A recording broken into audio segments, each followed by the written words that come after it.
I want you to close your eyes and cast your mind to a place where there is only corn, and you can see all around you for miles and miles because it's all flat.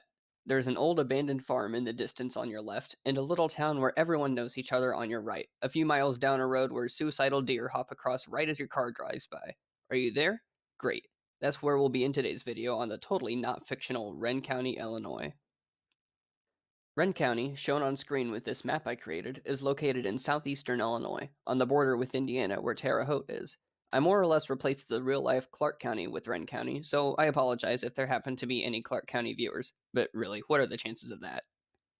What I've done to create this place is gobble up bits of some of the counties surrounding Clark County, and I extended Cumberland County a few miles east so it entirely encompasses Casey, Illinois, purely for the reason that I mention it once in a planned novel and want to keep that joke about the Caseys in that book. Wren County has the very cheery aesthetic of um, decay. Just things are breaking down a lot of the time. This is also present in that planned novel I mentioned, but that takes place in Terre Haute. Regardless, it's the 2050s and things are falling apart, both literally and metaphorically. You'll see what I mean when I publish the novel. Anyway, let's unpack this little place. Everywhere in this county, except for those roads that you saw, is fictional and takes place in one of two alternate Earth timelines. Earth 57, so named because the US kind of balkanizes in the year 2057, and Earth M, so named because of reasons that I'll explain in a separate video. The basic timeline of the county's history is the same in both. Earth M just departs from our timeline in a way that's a little more supernatural than Earth 57, which stays grounded in reality. Starting with the largest town and county seat, we have Fort Wren, located primarily in Wren Township. There's not much to this place, other than that it's the only town that exceeds a population of 3,000 at really any point in time. It was probably also named after some guy whose last name was Wren. It also has an almost purely German suburb, with major air quotes, named Holzburg. Moving to the next biggest town, we arrive at Chesterburg, which I'd estimate is between 2,000 and 2,500 strong. Like Fort Wren, it is located on Interstate 70, which also runs through Terre Haute, Indiana, and across southern Illinois into St. Louis. Chesterburg is that stereotypical town where everyone knows everything about everyone and your last name defines you. If you take a look at the names of the two townships it lies in, Callow and Moggs, you get a preview to a very deep divide between two of the more influential families of the community.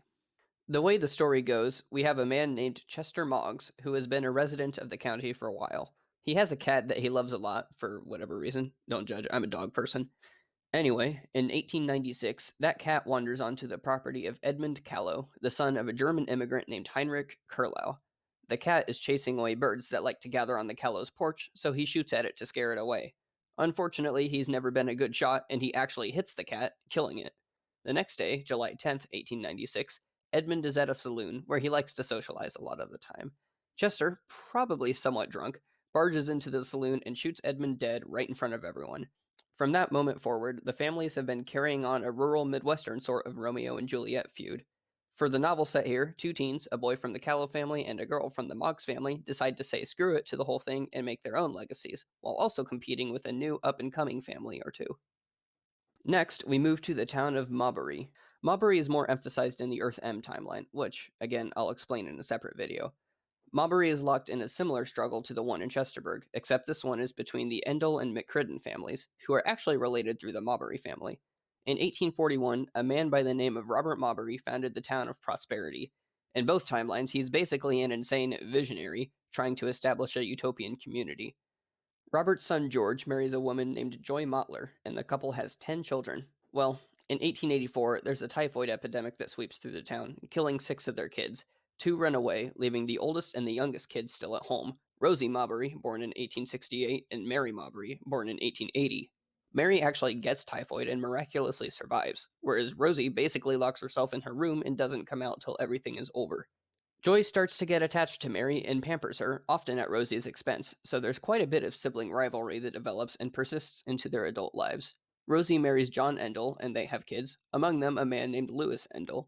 Mary marries William One-Eye McCridden, and they have kids, among them Jack McCridden. I'd like to note that, at this point, Mary's full name is Mary Mottler Mobbery McCridden. That's a lot of M's. Anyway, the two families get along reasonably well until Joy's death in the early 1920s.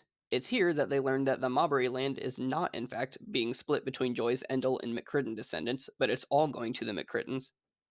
This kicks off a legal battle that eventually culminates in a physical fight between Lewis and Jack, who used to be best of friends. At least, that's the plan. I haven't actually written it yet, because why would I have time to do that? But that's what I'm planning on doing someday. Now, moving away from Mobbery, we come to a spooky little town called Windmill. In 1985, a kid named Jackson Frolk drives up to this nearby forest called Semmer's Grove after a high school party, and he drives up there with a girl. No one knows who he drove with, but it's a pretty commonly accepted theory that whichever girl he drove up there with is the one that murdered him. And it's not just a run of the mill stabby stabby in the neck. No, this one is gruesome. I won't go into detail, but if you saw it, you would probably not eat or sleep for at least 24 hours. Windmill becomes synonymous with the word murder, and the town gets a really bad reputation, even within Wren County. The case is cold for a long while after nothing comes about, but in approximately the late 2010s, new evidence arises and the case is opened back up. Yeah, someday I might write a murder mystery. There's also this short story I wrote recently called Frostbite, where this kid gets so tired from working on homework that he falls asleep. That's pretty grounded in reality.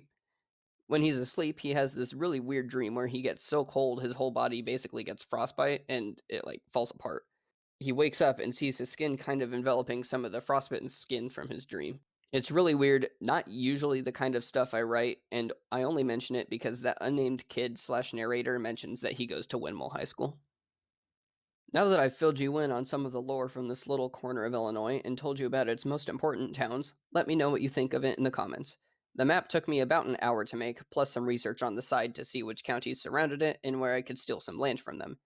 That's about all I've got for you today, so I'll see you all in the next one.